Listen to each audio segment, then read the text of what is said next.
إن الحمد لله نحمده ونستعينه ونستغفره ونعوذ بالله من شرور أنفسنا وسيئات أعمالنا من يهدي الله فلا مضل له ومن يضلله فلا هادي له أشهد أن لا إله إلا الله وحده لا شريك له وأشهد أن محمدا عبده ورسوله اللهم صل وسلم على نبينا محمد وعلى آله وصحابته ومن تبعهم بإحسان إلى يوم الدين أما بعد إخواني في الدين أعزكم الله.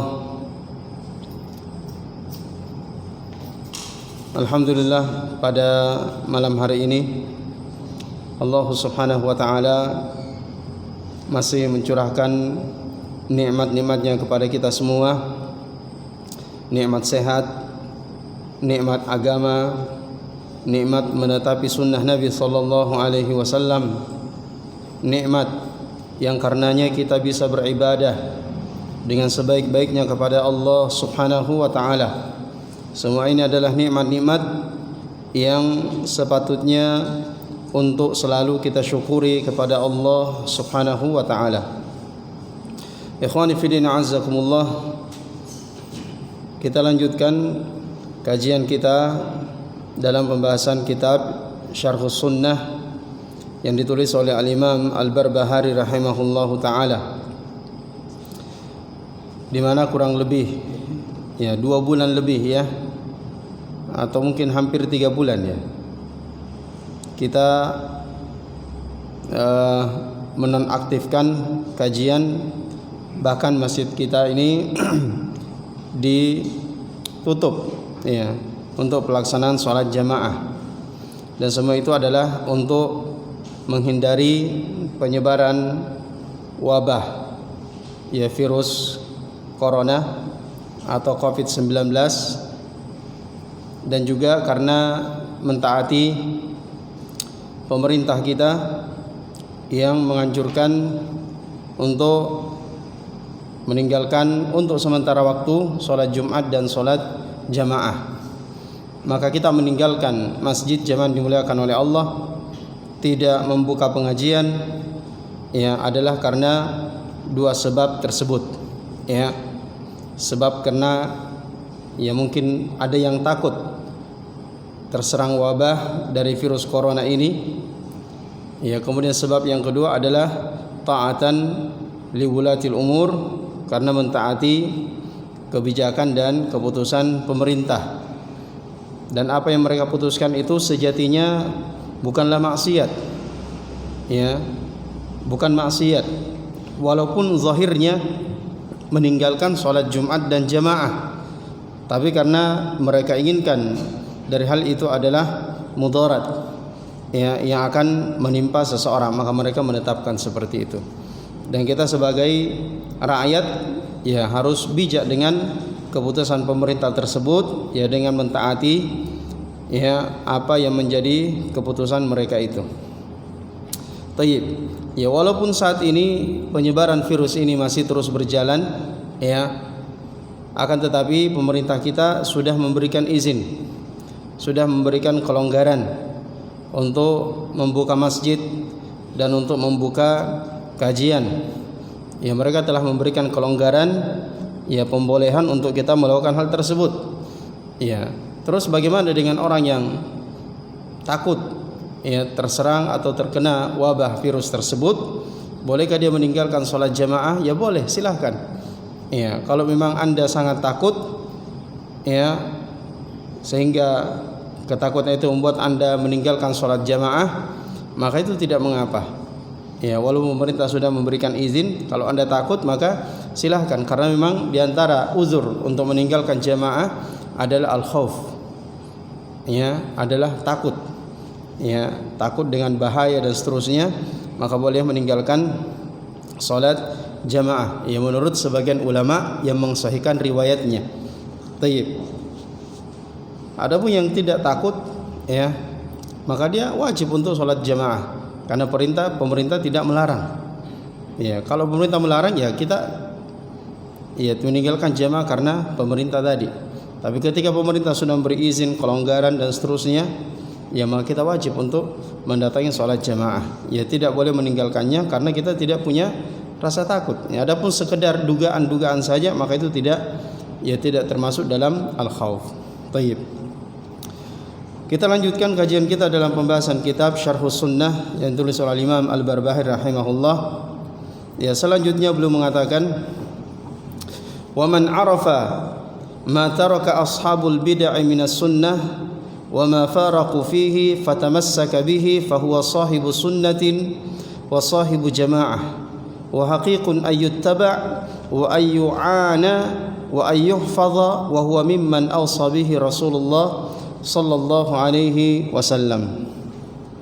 Beliau mengatakan, "Wa man 'arafa," siapa yang mengetahui, siapa yang mengenali, tahu dengan ilmu, "ma taraka ashabul bid'ah minas sunnah," apa yang telah ditinggalkan oleh ahli bid'ah dari sunnah. Jadi siapa yang mengetahui? Dari sini dibutuhkan ilmu. Karena kita tidak mengetahui sesuatu dari sunnah yang ditinggalkan, yang disia-siakan oleh ahli bid'ah, kita tidak bisa mengetahuinya kecuali dengan ilmu. Ya. Kalau kita tidak punya ilmu, maka kita tidak punya timbangan. Kita tidak punya timbangan yang dengannya kita bisa menilai bahwa si fulan ini telah meninggalkan sunnah, atau bahkan si fulan itu telah mencela sunnah. Ya. Dan sebagian orang mencela sunnah, akan tetapi kita tidak mengetahui bahwa apa yang dicela itu adalah sunnah. Ya, sehingga kita juga tidak mau berpegang teguh dengan sesuatu yang mereka cela itu. Ya. Nah, ini akibatnya kalau kita tidak mengetahui. Jadi waman arafah, siapa yang mengetahui, mengilmui apa yang ditinggalkan oleh ahli bid'ah dari sunnah, wa ma faraqu fihi, dan apa yang ahli bid'ah itu berpecah di dalamnya, artinya meninggalkan sesuatu dari al-haq, sesuatu dari sunnah, dia tinggalkan. Fatamassaka bih, lalu orang yang tahu ini berpegang teguh dengannya, karena dia tahu ini adalah sunnah, dia fahami berdasarkan ilmu Alkitab dan sunnah bahwa ini adalah sunnah, ini adalah al-haq. Ya. Dia berpegang teguh dengannya ketika ahli bid'ah meninggalkan sunnah itu, ketika ahli bid'ah menyia-nyiakan sunnah tersebut, bahkan mengolok-olok sunnah itu, dia tetap berpegang teguh dengannya. Ya. Walaupun kondisinya dalam jumlah sedikit, ya dia sedikit lemah, ya, dia tetap berpegang teguh dengannya, dan dia tahu resiko-resiko yang akan dihadapi, dia tidak peduli, dia tetap berpegang teguh dengannya. Maka fahuwa sahibu sunnatin wa sahibu jama'atin, maka orang ini adalah sahibu sunnah, orang ini adalah ahlu sunnah, wa sahibu jama'atin, dan orang ini adalah sahibu jamaah. Ya, orang-orang yang berpegang dengan al-jamaah. Karena al-jamaah itu, kata Abdullah bin Mas'ud radhiyallahu an, ma wafaqatil haq wa in kunta wahdak, apa yang sesuai dengan kebenaran walaupun engkau sendiri. Jadi seseorang dikatakan ahlul jamaah, ashabul jamaah, itu tidak harus orangnya banyak, tidak harus orangnya 3. Seseorang yang sendiri, satu orang di sebuah kampung, di sebuah daerah, dia sendiri berpegang teguh dengan sunnah. Ketika orang-orang di sekitarnya mencela sunnah itu, ya, ketika orang-orang di sekitarnya mengintimidasi, mencurigai, bahkan menzalimi orang yang meninggalkan sunnah itu, ya, kalau itu adalah perkara prinsip, ya, maka dia harus berpegang teguh dengannya. Kalau dia mau sabar dan kokoh di atasnya, maka dia adalah sahibu sunnah, dan orang ini pantas untuk diikuti. Orang ini pantas untuk diikuti, karena ketika dia mau kokoh, komitmen di atas sunnah yang ahli bidah meninggalkannya, ahli bidah mencelanya, ahli bidah mengintimidasi, mencurigai orang-orang yang berpegang teguh dengannya, tapi dia tetap berpegang teguh. Dia tidak peduli dengan risiko yang dia hadapi. Ya. Maka orang ini adalah orang yang pantas untuk diikuti. Wa ayyu'ana, dan orang ini pantas untuk ditolong, dibantu. Ya. Orang-orang seperti ini yang selayaknya untuk kita bantu. Kita bantu dengan fikiran kita, dengan tenaga kita, dengan harta kita. Ya, kita bantu. Wa ayyuhfaz, dan orang inilah yang pantas untuk dijaga. Dijaga. Wa huwa mimman awsa bihi Rasulullah sallallahu alaihi wasallam. Iya, dan dialah orang-orang yang termasuk yang telah diwasiatkan oleh Rasulullah sallallahu alaihi wasallam. Itu di dalam sabda beliau, hum man kana ala mithli ma ana alaihi al-yawm ashabi. Iya. Yang disabdakan Nabi sallallahu alaihi wasallam ketika Nabi mengatakan ya, bahwa umat ini berpecah menjadi 73 golongan. Kulluha finnar, semua di neraka illa wahidah, kecuali satu. Maka Nabi ditanya, siapa yang satu itu? Nabi mengatakan satu itu adalah hum man kana ala mithli ma ana alaihi al-yawm ashabi. Mereka adalah orang yang berada di atas jalan yang sama seperti jalan yang kutempuh dan para sahabatku hari ini. Iya. Dia orang yang tetap berpegang teguh dengan sunnah. Ketika ahlul bidah meninggalkan sunnah itu, dia tidak peduli, dia tetap berpegang teguh dengannya. Apapun resikonya, dia tetap berpegang teguh dengannya. Maka dialah termasuk orang-orang yang diwasiatkan oleh Nabi sallallahu alaihi wasallam, ya, bahwa dia termasuk orang yang berada di atas jalan yang pernah ditempuh oleh Nabi dan para sahabatnya. Baik.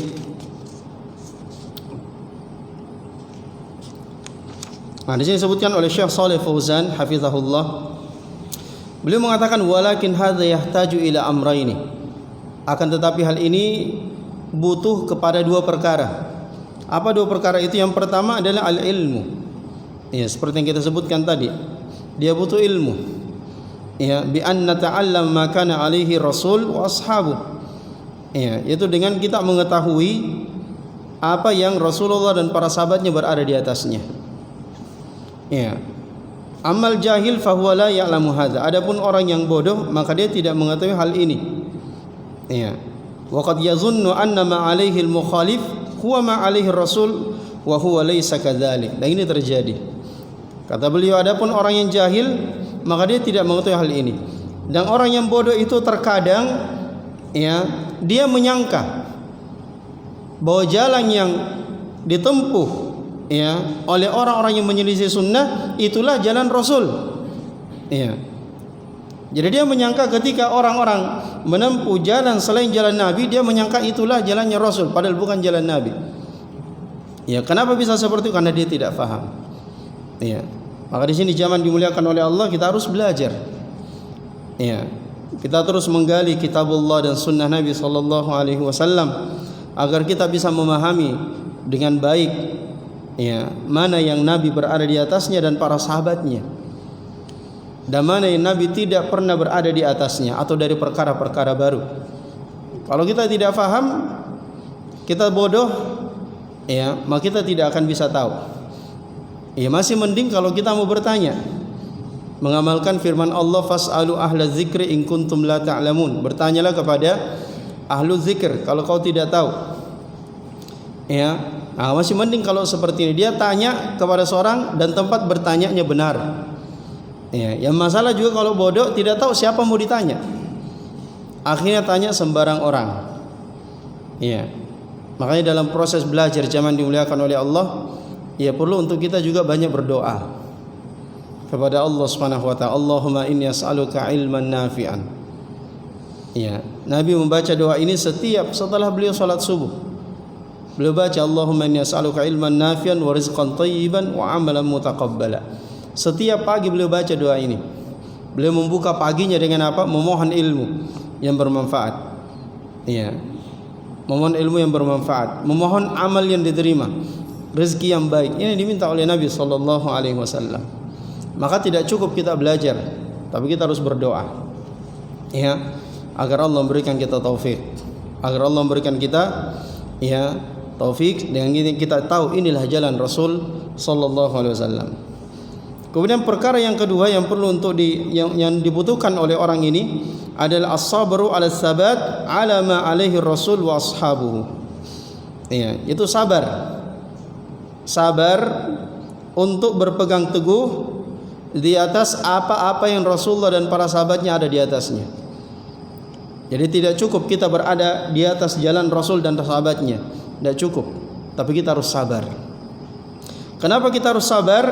Kata beliau, li'anna man tamassaka bis sunnah sayalqa 'anatan wa ta'ban wa ihtiqaran wa izdira'an aw tahdidan minan nas. Karena orang-orang yang berpegang teguh dengan sunnah, maka dia akan menemui di tengah jalan itu nanti orang yang mencela, ya, orang yang mengancam, orang yang mengintimidasi, orang yang menghina, merendahkan, mengejek dan seterusnya. Ya, maka hendaknya dia sabar dan tidak mundur, tidak bergeser dari jalan yang hak ini ketika dia mendapatkan celaan-celaan, ejekan-ejekan, ancaman-ancaman, intimidasi. Dia tidak bergeser, tapi dia berpegang teguh, dia kokoh. Ya, dia menghadapi resiko yang harus dihadapi. Ya, kalau memang itu resikonya, maka dia tetap berpegang teguh di atas sunnah Nabi sallallahu alaihi wasallam. Maka dua perkara ini harus ya dibutuhkan ya untuk hal tersebut, ya, agar kita bisa kokoh di atas jalan Rasulullah sallallahu alaihi wasallam. Kemudian beliau mengatakan, wa'lam anna usul al-bid'ah arba'atu abwab yatasha'abu min hadhihi al-arba'ah 72 hawa. Kata beliau, dan ketahuilah bahwa usul al-bid'ah, pokoknya bid'ah, arba'atu abwab, itu ada 4 pintu. Jadi pokoknya bid'ah itu ada 4 pintu. Yang dimaksud dengan bid'ah di sini adalah firqah, ya, kelompok sesat, ya. Jadi pokoknya kelompok sesat itu ada 4 pintunya, ada 4. Yatasya'abu min hadhil arba' 72 hawa. Kemudian bercabang dari 4 firqah ini 72 hawa, ya, hawa nafsu, itu bid'ah. Jadi ashabul bid'ah dikatakan ashabul hawa, ya. Kenapa dikatakan ashabul hawa? Karena dia mengikuti hawa nafsu. Dia mengikuti hawa nafsu, tidak mengikuti dalil. Ya. Kenapa mereka mengikuti hawa nafsu, tidak mengikuti dalil? Karena mereka tidak tahu dalil. Ya. Atau tahu dalil tapi tidak memahami bagaimana cara beristidlal dengan dalil itu. Jadi tidak cukup kita tahu dalil, kita harus tahu bagaimana cara beristidlal dengan dalil itu. Karena ada orang faham dalil, hafal Al-Quran, hafal hadis, ya, hafal Sahih Bukhari, Sahih Muslim, masya Allah, tapi tidak tahu cara beristidlal dengan dalil itu. Nah, ini dua yang kita butuhkan. Tahu dalil tidak mesti kita hafal. Yang penting kita tahu ada dalilnya seperti ini dan sahih, ya.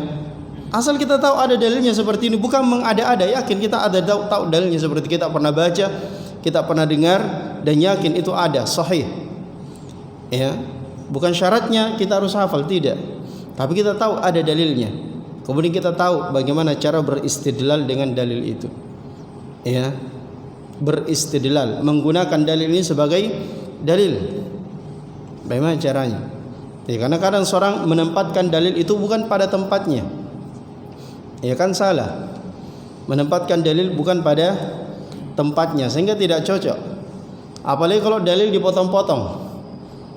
Ya, dalilnya sempurna dipotong, ambil karena kayaknya ini yang cocok untuk ya memperkokoh mazhabnya, maka ambil potongan hadis ini. Ya, orang-orang bodoh tidak faham. Oh iya tahu wah. Ya, ada dalilnya.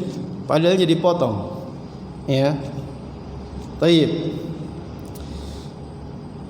Jadi dari 4 firqah ini, bid'ah ini bercabang menjadi 72 ya bid'ah atau firqah. Summa yasiru kullu wahidin minal bid'ah yatasha'abu hatta yasira kulluha ila 2800 kulluha dhalalah. Kemudian ya menjadi setiap dari 72 ini ya itu bercabang lagi hingga menjadi seluruhnya 2.800 kelompok dan semuanya sesat. Wa kulluha finnar, dan semua diancam di dalam neraka, illa wahidah, kecuali satu. Siapa yang satu itu? Wa huwa man amana bima fi hadzal kitab, yaitu yang beriman, mengimani apa yang ada di dalam kitab ini, maksudnya kitab Syarhus Sunnah ini. Wa taqadahu min ghairi ribatin, dan dia meyakininya tanpa ada keraguan di dalam hatinya, wala syukukin. Ya, ini syukuk, ar-raibah ini kurang lebih kita terjemahkan sama. Ya, ragu, tidak yakin. Fa huwa sahibu sunnah, maka dia adalah sahibu sunnah, wa huwa naji insyaallah, dan dialah yang selamat insyaallah dengan kehendak Allah. Baik. Beliau mengatakan, ketahuilah bahwa usulul bid'ah, pokoknya bid'ah itu ya, pokoknya bid'ah itu ya, sumbernya bid'ah itu ya, itu ada 4. Ya, penulis tidak menyebutkan siapa ya 4 kelompok ini, tapi disebutkan oleh Al-Imam Yusuf bin Asbat ya, bahwa 4 kelompok, 4 firqah tersebut itu adalah Syiah ya, kemudian Qadariyah, kemudian Murji'ah, kemudian Khawarij ya. Sebagaimana kata Imam Yusuf bin Asbat rahimahullah, usul al-bid'ah arba'ah ya, ar-rawafid wal khawarij wal qadariyah wal murji'ah ya. Jadi ini 4 ya pokoknya bid'ah. Kemudian dari 4 ini ya, sya'abu kullu firqatin ya 18 ta'ifah. Kemudian setiap kelompok ini ya, setiap kelompok dari 4 ini mereka berpecah, bercabang menjadi ya 18 kelompok ya. Maka itulah 72 firqah. Itulah 72 firqah. Dan yang ke-73 kata beliau adalah al-jamaah. Yang Nabi SAW mengatakan dialah an-najiyah, dialah yang selamat. Baik. Ya, 4 firqah ini juga disebutkan oleh Imam Ibnu Mubarak. Ya, seperti yang disebutkan Imam Al-Barbari di dalam kitabnya ini, akan kita sebutkan nanti. Ya, 4 kelompok tersebut. Baik. Jadi siapa itu Syiah jamaah dimuliakan oleh Allah, yang merupakan ya salah satu dari 4 pokoknya firqah itu. Ya. Kata Syekh Shalih Fauzan bahwa Syiah ini adalah dia pertama kali ia muncul, itu membuat keributan, ia muncul dengan terbunuhnya Utsman bin Affan, yaitu ketika datang Abdullah bin Saba al-Yahudi ya, dan dia membuat fitnah di tengah-tengah kaum muslimin, dan beliau mengajak untuk membela Ali bin Abi Thalib radhiyallahu anhu, dan mengatakan bahwa dialah yang diwasiatkan oleh Rasulullah sallallahu alaihi wasallam. Baik. Dan Syiah ini banyak firqahnya. Ya, Syiah ini ya bercabang-cabang lagi. Yang pertama kali muncul adalah Al-Mufaddilah. Al-Mufaddilah itu yang lebih mengutamakan Ali bin Abi Thalib di atas Abu Bakar dan Umar. Mengatakan Ali bin Abi Thalib lebih utama daripada Abu Bakar dan Umar. Ya. Belum ya mendengung-dengungkan bahwa Abu Bakar dan Umar itu zalim, merampas haknya Ali.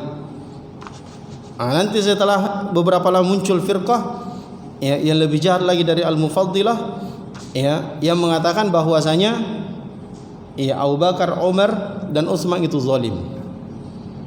Ya, dia merampas haknya Ali bin Abi Thalib.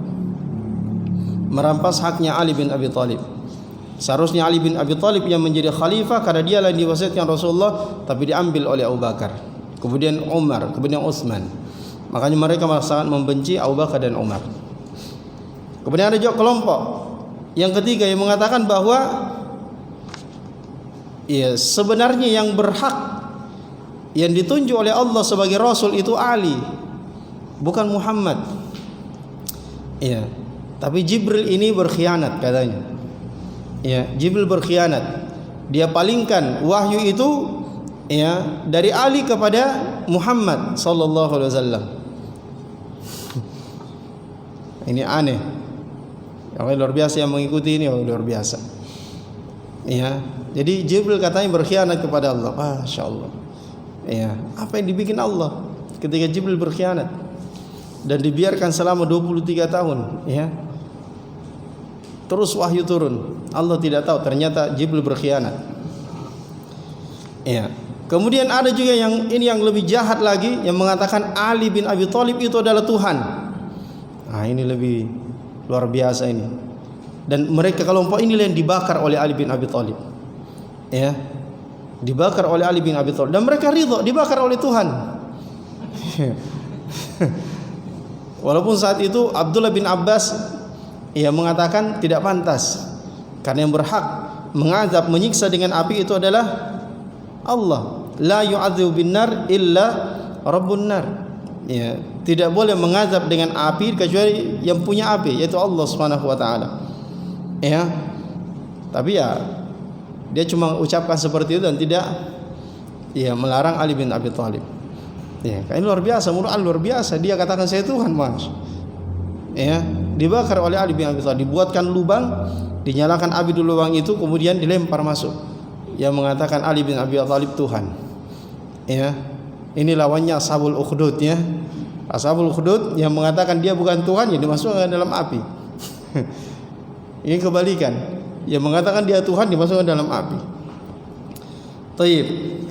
Kemudian kelompok yang kedua adalah Al-Qadariyah. Al-Qadariyah adalah kelompok yang mengingkari takdir, menafikan takdir. Ya, menganggap bahwa Allah itu tidak tahu apa yang akan terjadi. Allah tidak tahu apa yang akan terjadi. Ya, sehingga tidak mungkin Allah mentakdirkan sesuatu yang dia tidak tahu. Jadi Allah tahunya itu nanti setelah terjadi. Ada kecelakaan terjadi, baru Allah tahu. Ya. Baru Allah tahu ada pembunuhan, baru Allah tahu ketika terjadi. Sebelumnya Allah tidak tahu. Ya, sebelumnya Allah tidak tahu. Maka ini kelompok Qadariyah. Lawannya adalah Jabariyah. Lawannya Jabariyah yang berlebihan di dalam menetapkan takdir. Bahwa kita manusia ini seperti daun yang ditiup angin. Jadi kemana angin ini membawa daun itu ya ke situlah dia ngikut kepada hembusan angin. Nah, berlebihan di dalam menetapkan takdir. Ini Jabariyah. Ya, yang mengatakan bahwa kita ini cuma ngikut seperti robot kita di remote oleh Allah Subhanahu wa taala. Ya, padahal manusia juga punya keinginan. Ya, manusia punya keinginan. Ya. Taib. Kemudian kelompok yang ketiga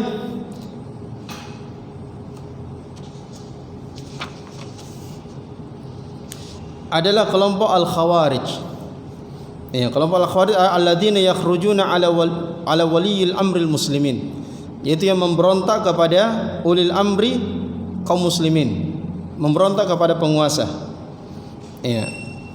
Dan mereka wa yashuqquna 'asat ta'ah, dan mereka mematahkan tongkat ketaatan dan tidak mau taat kepada pemerintah. Tidak mau taat kepada pemerintah. Kenapa? Karena dia menganggap pemerintah ini bermaksiat. Jadi dia tidak mau taat kalau pemerintahnya bermaksiat. Maunya dia pemerintah itu ditaati kalau seperti Nabi Muhammad. Ya, bertakwa, soleh, tidak bermaksiat. Tidak ada manusia yang tidak bermaksiat. Ya. Kan Khawarij ini menganggap bahwa kalau kau melakukan dosa besar kafir. Ya, jadi pemerintah kalau bohong kafir. Ya, ketika pemilu mengatakan begini janji tapi tidak ditepati berarti kafir pemerintah ini karena tidak menepati janjinya. Khawarij makanya memberontak. Ya, menebarkan bom untuk membuat kekacauan dan menakut-nakuti manusia. Ini kelompok yang ketiga, Khawarij. Ya. Tayyib. Khawarij ini berpecah juga menjadi firqah-firqah yang banyak. Kemudian firqah yang keempat adalah nah ini lawannya Khawarij. Yang keempat adalah Murji'ah. Murji'ah itu yang menafikan masuknya amal sebagai bagian dari iman. Adapun Ahlus Sunnah mengatakan iman itu adalah ucapan dengan lisan, keyakinan dalam hati, dan perbuatan dengan amal dengan amal, dan amalan dengan anggota badan. Nah, itu iman menurut Ahlus Sunnah. Adapun Khawarij, adapun Murji'ah mengeluarkan amal sebagai bagian dari iman. Jadi iman itu cuma ucapan lisan dan keyakinan hati. Amal itu tidak mempengaruhi iman. Amal itu tidak menambah iman, tidak mengurangi iman. Ya, jadi orang kalau bermaksiat tidak berkurang imannya. Ya. Jadi cukup ucapan asyhadu alla ilaha illallah wa asyhadu anna Muhammadar Rasulullah. Kemudian meyakini di dalam hatinya, ya, bahwa Allah Subhanahu wa taala itu esa. Ya, meyakini cukup, selesai. Anda sudah beriman. Seperti imannya Abu Bakar. Jadi tidak memasukkan amal sebagai bagian dari iman. Ya, yang lebih luar biasa lagi dari Murji'ah ini, salah satu sekte Murji'ah yang paling ekstrim, itulah Jahmiyah. Jahmiyah yang mengatakan iman itu hanyalah ma'rifatul qalb. Ya, artinya tahu dalam hati, mengenal Allah saja dalam hati. Mengenal Allah dengan dalam hati. Fa idza arafa biqalbi fa huwa mu'minun walau lam ya'taqid. Kalau dia sudah mengenal Allah dengan hatinya, ya, walaupun dia tidak yakin, ya, dia tahu Allah, tahu ini Allah ini ada, tapi tidak terlalu yakin, ya, maka dia tetap beriman. Ini yang paling ekstrim dari kelompok Murji'ah ini. Nah, inilah jamaah yang dimuliakan oleh Allah. 4 firqah ini bercabang darinya menjadi 72 golongan. Iya. Kemudian menjadi setiap golongan itu menjadi bercabang lagi menjadi sehingga menjadi 2.800. Fihi nazar. Ini ucapan yang perlu untuk kita koreksi. Iya, karena Nabi tidak menyebutkan seperti itu di dalam hadis. Nabi cuma menyebutkan 73 golongan, semua di neraka kecuali satu. Nabi tidak melanjutkan, ya, menjadi berapa? 2.800, ya. Jadi tidak boleh menetapkan seperti ini. Intinya bahwa kelompok itu sebenarnya banyak. Kata Ibnu Hajar rahimahullah, bahwa kelompok itu, firqah itu banyak sekali. Coba kalau kita Indonesia sudah lebih 72. Indonesia saja, ya. Banyak sekali Indonesia, setiap kabupaten luar biasa banyak. Ya. Mulai dari sufi, ya, tarekat, ya, itu banyak sekali tarekat. Ada Naqsyabandiyah, ada Khalwatiyah, ya. Banyak sekali. Ya, tarekat-tarekat itu. Jadi intinya bahwa firqah itu banyak sekali. Tapi 72 yang disebutkan oleh Nabi ini dia yang memiliki banyak pengaruh. Ya, yang besar, banyak pengikut. Sampai jam berapa ini? 7.20. Baik. Ya. Jadi 72 ini yang memiliki banyak pengaruh, ya. Sehingga Nabi menyebutkan 72 itu. Ya, tidak menyebutkan semua, ya. Kalau semua luar biasa banyaknya. Setiap negara berapa kelompok? Ya. Ada yang menyembah wanita. Ya, ada yang menyembah kemaluan. Ya. Ini banyak sekali yang seperti ini. Baik. Jadi ini kata para ulama, kalimat ini ya perlu kita teliti dulu kebenarannya, ya. Wa kulluha finnar, kata beliau, dan semua di dalam neraka. Semua di dalam neraka ini ancaman. Ya. Mereka diancam dengan neraka. Bukan maksudnya bahwa mereka itu kekal di dalam neraka, tidak. Ya, bukan maksudnya mereka kekal di dalam neraka, tidak. Karena 72 ini muslim. Nabi mengatakan ummati, umatku. Ya. Adapun yang sudah kafir, firqah yang kafir, maka dia tidak masuk dalam 72 ini. Firqah yang sudah kafir itu tidak masuk dalam 72 ini. Ya. Karena di antara firqah-firqah tadi itu ya Syiah, pecahannya Syiah itu yang ada yang kafir, pecahannya Syiah. Maka dia tidak masuk. Ya. Ya Khawarij, ada yang dia pecahannya ada yang kafir, ya pecahannya di antara pecahannya ada yang kafir. Maka dia tidak masuk. Murji'ah, pecahannya ada yang kafir, tidak masuk 72. Yang 72 ini ummati kata Nabi, umatku. Ya, umatku. Jadi mereka masuk neraka akan tapi tidak kekal di dalam neraka. Ya, kenapa? Karena dia umat Rasulullah sallallahu alaihi wasallam. Dia muslim. Dia diazab karena maksiatnya, karena bid'ahnya, karena penyimpangannya.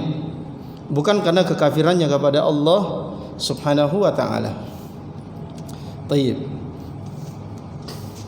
Jadi semua di dalam neraka illa wahidah, kecuali satu. Siapa satu kelompok ini?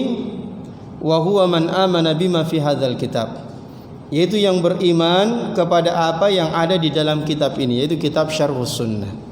Sebagian ulama mengoreksi ucapan ini, ya, dengan mengatakan bahwa ya sebaiknya penulis mengatakan bima fi alkitab was sunnah, ya, karena tulisan ini kitab Syarhus Sunnah ini adalah karya penulis, ya, walau kana min indi ghairillah lawajadu fihi ikhtilafan katsira. Kalau itu bukan datang dari Allah, maka engkau akan mendapatkan perselisihan yang sangat banyak. Ya. Dan di dalam kitab ini kita temui ya beberapa hal-hal yang ya menyelisihi hadis-hadis yang sahih.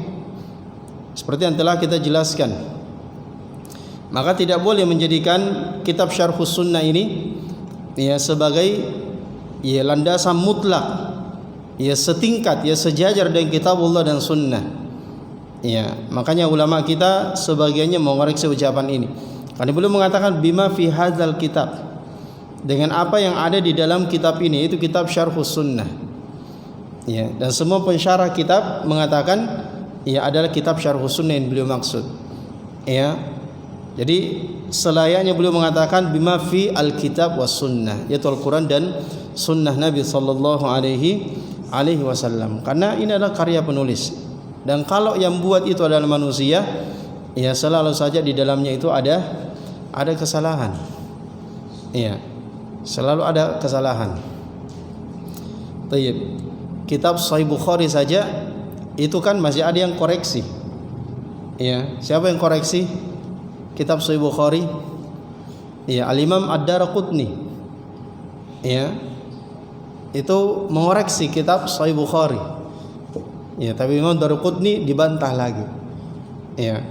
Ternyata dibantah Imam Ad-Darqutni ini adalah riwayat-riwayat yang tidak disebutkan sanadnya oleh Imam Bukhari, yang kita istilahkan dengan riwayat muallaq. Muallaq yang tidak disebutkan sanadnya. Ya, dahulu orang kan kalau tidak sebut sanadnya berarti tidak sahih. Ya. Masa Imam Bukhari mengatakan berkata Umar bin Khattab, berkata Abdullah bin Umar. Padahal Imam Bukhari tidak bertemu dengan Abdullah bin Umar, berarti ini tidak sahih. Ya, ternyata Imam Bukhari itu kalau menyebutkan riwayat di dalam sahihnya tidak menyebutkan sanadnya, itu sudah pasti sahih, tidak usah diperselisihkan, ya. Sudah pasti sahih, tidak usah diperselisihkan. Beliau meringkas karena semua orang sudah tahu ini sahih. Ya. Makanya Imam Ibnu Hajar itu punya kitab khusus. Ya, dia menyebutkan sanad-sanad dari riwayat Bukhari yang Bukhari tidak menyebutkan sanadnya di dalam kitab sahihnya. Iya. Mau dibantah Imam siapa? Dibantah oleh Al-Imam Ad-Darqutni. Ya, termasuk yang disebutkan sebagai muallaq itu hadis tentang musik, haramnya musik. Ya, la yakunanna min ummati aqwamun yastahilluna al-hirra wal harir wal khamra wal ma'azib. Akan datang nanti umatku, ada umatku yang menghalalkan zina, kain sutra bagi laki-laki, ya, khamr dan alat musik. Ya. Makanya sebagian ulama mengatakan ini tidak sahih walaupun diriwayatkan Bukhari, tidak sahih karena sanadnya tidak ada. Ya, Imam Bukhari tidak menyebutkan sanad hadis ini, maka otomatis dianggap ya sebagai hadis lemah. Ya, lalu dikatakan musik itu halal. Baik. Padahal ini ada sanadnya dan ini sudah masyhur sahih. Sanadnya sudah jelas, ya. Sanadnya sudah jelas. Tapi sengaja tidak dinukil sanadnya oleh Al-Imam Bukhari karena satu maksud. Taib. Jadi selain Imam Bukhari mengatakan beriman kepada apa yang ada di dalam Al-Quran dan Sunnah. Wa taqadahu min ghairi ribatin fi qalbi wala syukuk, dan meyakininya tanpa ada keraguan dan kebimbangan di dalam hatinya. Ya, harus meyakini dengan keyakinan yang kokoh, keyakinan yang kuat, tanpa ada keraguan, tanpa ada kebimbangan terhadap apa yang ada di dalam Alkitab dan apa yang ada di dalam Sunnah Nabi sallallahu alaihi wasallam. Ya. Maka kalau kita bisa seperti itu zaman dimuliakan oleh Allah, setiap kita mendapatkan hadis, ya, kalau ayat pasti kita yakin, ya. Berbeda dengan hadis, sebab kita kadang ragu dengan hadis. Padahal jelas-jelas hadisnya sahih. Ya. Jelas-jelas hadisnya itu hadis yang sahih, tapi diragukan. Padahal sudah jelas Nabi sudah katakan seperti itu. Ya, kan banyak yang seperti itu. Nabi mengatakan bahwa apabila lalat jatuh dalam minumanmu, jangan langsung buang lalatnya, celupkan dulu di dalam air. Setelah celupkan, buang lalatnya baru diminum. Karena di salah satu sayap lalat itu ada racun, di sayap yang satunya ada penawar racun itu. Kalau dia jatuh, biar sayap yang ada racunnya, maka kita diperintah untuk mencelupnya masuk supaya kedua sayapnya itu mengenai minuman kita sehingga netral, ya. Netral kembali minumannya. Hikmahnya di situ kata Nabi. Ya. Nabi juga mengatakan bapakku dan bapakmu di dalam neraka. Ya. Sebagian orang membantah, padahal ini sudah jelas hadis Nabi sallallahu alaihi wasallam. Ya. Ini hadis Nabi. Nabi katakan ketika ada ditanya oleh seseorang, bapakku di mana? Nabi tidak mengatakan bapakmu di dalam neraka. Nabi juga mengatakan bapakmu dan bapakku di neraka. Nabi yang katakan seperti, tapi masih diragukan. Ada orang yang pakai perasaan, masa? Iya, dia mengatakan ustadz itu katakan bapaknya Nabi di neraka. Bukan kita yang katakan, Nabi yang katakan. Rasulullah sallallahu alaihi wasallam ucapkan seperti itu. Iya. Bahkan ada yang mengatakan, orang yang mengatakan bahwa bapaknya Nabi dalam neraka itu orang goblok. Berarti Nabi itu goblok. Karena Nabi sendiri katakan seperti itu. Iya, bapakku di dalam neraka. Nabi itu goblok. Ya, waliyadzubillah. Ya. Ini yang katakan bukan kita. Tidak mungkin kita mau mengatakan, kita juga maunya bapaknya Nabi di dalam surga. Maunya kita seperti itu, tapi ini akidah. Ya, Nabi katakan bapakku di dalam neraka. Kita wajah gini seperti itu. Seperti apa yang disabdakan oleh Nabi sallallahu alaihi wasallam. Maka hadis apapun yang sampai kepada kita, sanadnya sahih, jelas periwayatannya, maka kita terima. Ya, tidak sesuai dengan akal kita, ya, tidak sesuai dengan perasaan kita, kita terima dulu.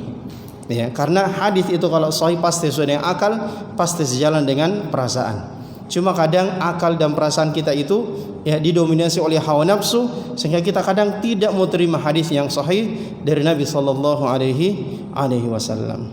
Baik, kita cukupkan sampai di sini. Subhanakallahumma bihamdih, nasyhadu an la ilaha illa anta, nastaghfiruka wa natubu ilaik.